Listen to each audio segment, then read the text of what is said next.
जय जोहार संगवारी हो, आप देख रहे हैं छत्तीसगढ़ प्रदेश की तमाम बड़ी खबर देखने के लिए हमारे चैनल को सब्सक्राइब कीजिए और बेल आइकन के बटन को प्रेस कीजिए। छत्तीसगढ़ में भूमि संरक्षण के लिए पहल, हर गांव में 10 किसानों का बनेगा ग्रुप, कहलाएंगे कबीर किसान, इन्हें एक्सपर्ट देंगे ट्रेनिंग। छत्तीसगढ़ में भूमि संरक्षण को लेकर एक सकारात्मक प्रयास हो रहा है। छत्तीसगढ़ एग्रीकॉन समिति रायपुर और यूरोपीय देश नीदरलैंड की संस्था कॉमन लैंड ने central highland restoration project CHIRP के तहत कबीरधाम जिले में भूमि को फिर से पहले जैसा बनाने के लिए एक परियोजना की शुरुआत की जा रही है। इस परियोजना में जमीन के घटते भूजल स्तर, खराब होती मिट्टी की क्वालिटी और फसल की कम पैदावार जैसी कई समस्याओं से निपटा जाएगा। इस कार्यक्रम के लिए सबसे पहले कवर्धा ब्लॉक के खैरीपार, डौजरी, नौदीह, जरती, दसरंगपुर, खुर्द और पंडरिया ब्लॉक के माहली, पावनी, बंधा, बनिया कुआं और डोमसरा के गांव की स्तर पर बैठक का आयोजन किया गया। यह बैठक 14 मार्च से 19 मार्च तक चली है, जिनका उद्घाटन स्थानीय स्तर के सरपंच और पंच जैसे नेताओं ने किया है। दरअसल इस कार्यक्रम में आयोजकों ने बताया कि हर गांव में 10 किसानों का ग्रुप बनाया जाएगा, जिन्हें कबीर किसान के नाम से जाना जाएगा। इन कबीर किसानों को एक्सपर्ट्स की ट्रेनिंग दिलवाया जाएगा, जिससे यह अलग अलग फसलों, मिट्टी, पानी, खाद से जुड़ी बारीकियों को जानेंगे। इसके बाद यह किसान सबसे पहले अपने खुद के खेत में इन्हें प्रयोग करेंगे, फिर गाँव के अन्य लोगों को इस तरह से मोटिवेट करेंगे। इन कबीर किसानों का बाकायदा चयन कर पंजीयन होगा। इनमें से वे किसान शामिल होंगे जो अपने गांव की सूरत बदलने के लिए इच्छुक होंगे। इस पूरे कार्यक्रम से कबीरधाम और लैंडस्केप और अन्य इस तरह की समस्याओं को दूर किया जा सकता है। अमित शाह का बस्तर दौरा, 5000 जवान कर रहे सर्चिंग, सड़क गांव से लेकर जंगल में फोर्स तैनात, ड्रोन कैमरे से भी की जा रही है निगरानी। केंद्रीय गृह मंत्री अमित शाह 25 मार्च को छत्तीसगढ़ के बस्तर दौरे पर आ रहे हैं। वे बस्तर जिले के करणपुर में स्थित कोबरा 201, 204 बटालियन के कैंप में आएंगे। यहां सीआरपीएफ के 84वें स्थापना दिवस कार्यक्रम में शिरकत करेंगे। सूत्रों के मुताबिक अमित शाह लगभग 5 से 7 घंटे कैंप में रुकेंगे। उनके प्रवास से पहले कैंप के चारों तरफ हर दिन करीब 5000 जवान सर्चिंग पर निकल रहे हैं। सड़क गाँव से लेकर जंगलों में सुरक्षा बल तैनात है। ड्रोन कैमरे से भी इलाके की नजर रखी जा रही है। अमित शाह के बस्तर दौरे से पहले तैयारियों का जायजा लिया जा रहा है। बस्तर के संभागीय मुख्यालय जगदलपुर से माड़पाल होते हुए हम करणपुर कैंप पहुंच गए, जहां सड़क पर जवानों का सख्त पहरा देखने को मिला। जब कैंप पहुंचे तो यहां पहरा दे रहे जवानों ने हमें गेट पर ही रोक दिया। पूछताछ की। गेट पर मौजूद जवान ने अपने किसी अफसर को बताया कि मीडिया वाले आए हैं, हमें अंदर जाने की इजाजत तो मिली, लेकिन कैमरे का इस्तेमाल करने की सख्त मनाही थी। यह इसलिए कि नक्सल प्रभावित इलाका है, सुरक्षा का ध्यान रखा जा रहा है। हालांकि बातचीत के बाद कैंप की बाहर की तस्वीर लेने की इजाजत मिली। 20 मिनट इंतजार के बाद सीआरपीएफ के एक अफसर गेट पर आए, फिर वे हमें परेड स्थल पर लेकर गए, जहां कार्यक्रम की तैयारी की जा रही है। सैकड़ों जवान परेड कर रहे हैं। यहाँ कैमरे चलाने की इजाजत बिल्कुल नहीं थी।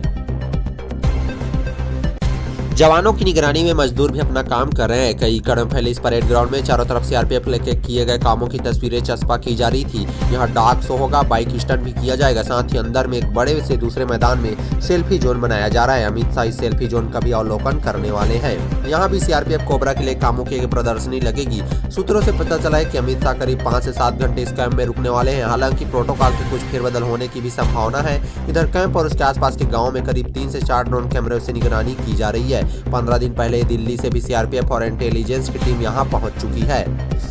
सीआरपीएफ और इंटेलिजेंस के अफसर भी लगातार कैंप का दौरा कर रहे हैं। पिछले करीब 15 दिनों से जवान आसपास के गांव में लगातार सर्चिंग कर रहे हैं। यदि पास के गांव में कोई भी बाहरी व्यक्ति आ रहा है तो इस बात की खबर इंटेलिजेंस की टीम अफसरों को दे रही है। हर दिन शाम के समय इंटेलिजेंस की टीम इनपुट अफसरों को सौंप रही है। करणपुर कैंप के बाहर सड़क से जो भी वाहनें गुजर रही है, जवान उसकी तलाशी भी ले रहे हैं। अफसरों ने नहीं की बात। नक्सल प्रभावित इलाका होने की वजह से सुरक्षा में कोई चूक न हो, इसका विशेष ध्यान दिया जा रहा है। ऐसा बताया जा रहा है कि अमित शाह जगदलपुर एयरपोर्ट में अपने विमान से उतरेंगे।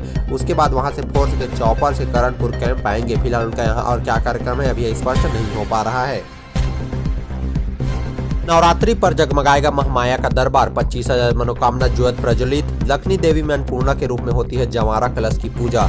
रतनपुर स्थित महामाया देवी की पूजा देश के 91 शक्तिपीठ के रूप में होती है। यहाँ पूरे 9 दिनों तक नवरात्र पर्व की धूम रहेगी। इस बार देवी मंदिर में 25,000 ज्योति कलश प्रज्वलित की गई है। वहीं लक्ष्मी देवी में जवारा कलश का विशेष महत्व है। यहाँ इनकी पूजा मां अन्नपूर्णा के रूप में की जाती है। यही वजह है कि 28 साल से मंदिर में जवारा कलश स्थापित किए जा रहे हैं। चैत नवरात्रि पर्व पर इस बार रतनपुर स्थित प्रसिद्ध महामाया देवी मंदिर में पूरे 9 दिनों तक यहाँ सतचंडी यज्ञ के साथ ही जस गीत का आयोजन भी होगा। वहीं सप्तमी पर्व की रात पदयात्री हजारों की संख्या में देवी दर्शन करने पहुंचेंगे। यहाँ 9 दिनों तक श्रद्धालुओं की भीड़ लगी रहेगी। ही यहाँ 31,000 ज्योति कलश प्रज्वलित करने का विश्व रिकॉर्ड भी है। पूरे 9 दिनों तक मंदिर में श्रद्धालु सुबह 5 बजे से रात 12 बजे तक दर्शन कर सकते हैं।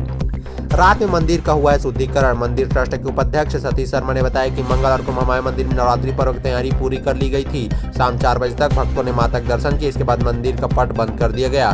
शाम 4 से लेकर रात 10 बजे तक माता का शुद्धिकरण किया गया और गर्भगृह का शुद्धिकरण मुख्य पुजारी शशि मिश्रा व उनके परिवार के द्वारा किया गया है। बुधवार की सुबह 5 बजे माता का नव श्रृंगार किया गया, उन्हें अभिषेक कराया गया और नए वस्त्र धारण कराए गए। स्वर्ण मुकुट व नथिया पहनाई गई। सुबह 7 बजे से घट स्थापना शुरू हुई है। इसके बाद माता 9 दिन व रात पूजा की मुद्रा में रहेगी।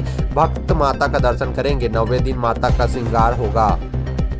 देवी आराधना के साथ ही नव संतवार की भी शुरुआत हो गई है। शुक्ल और ब्रह्मा योग में पहले दिन शैलपुत्री की पूजा की गई। इसके साथ ही घट स्थापना का मनोकामना ज्योति प्रज्वलित की गई है। दुर्गा सप्तमी के अनुसार बुधवार को नवरात्र होने से माता का आगमन नौका पर होगा, जो फसल, धन्य धान और विकास के लिए लाभदायक रहने वाला है। रतनपुर के महामाया मंदिर ट्रस्ट की ओर से संचालित लक्ष्मी देवी मंदिर में ज्योति कलश से ज्यादा महत्व जवारा कराता है। मान्यता है कि यहाँ जवारा की पूजा मां अन्नपूर्णा के रूप में होती है। 28 साल से यहाँ कलश स्थापित किया जा रहा है। गाँव में लोगों की यह भी मान्यता है कि जवारा जितना अच्छा रहेगा उतनी अच्छी फसल होती है। यहाँ दर्शन करने से मनोकामना पूर्ण होती है। वही वजह है कि मंदिर में 101 ज्योति कलश और 721 जवारा कलश स्थापित किया गया है। लक्ष्मी देवी मंदिर में मन्नत पूरी होने पर श्रद्धालु जवारा कलश स्थापित करते हैं।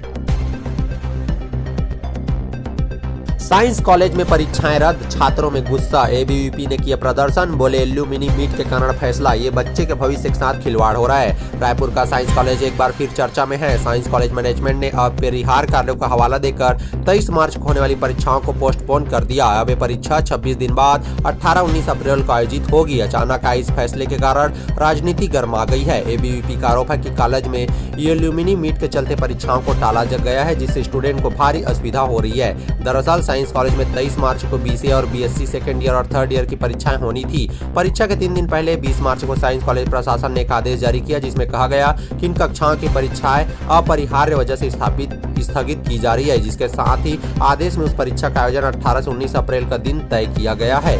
इस आदेश के विरोध में अखिल भारतीय विद्यार्थी परिषद के नेताओं ने मंगलवार को साइंस कॉलेज में विरोध प्रदर्शन किया और नाराजगी जाहिर की है। उनका कहना है कि आदेश 24 मार्च को होने वाली एल्यूमिनी मीट के चलते जारी किया गया है।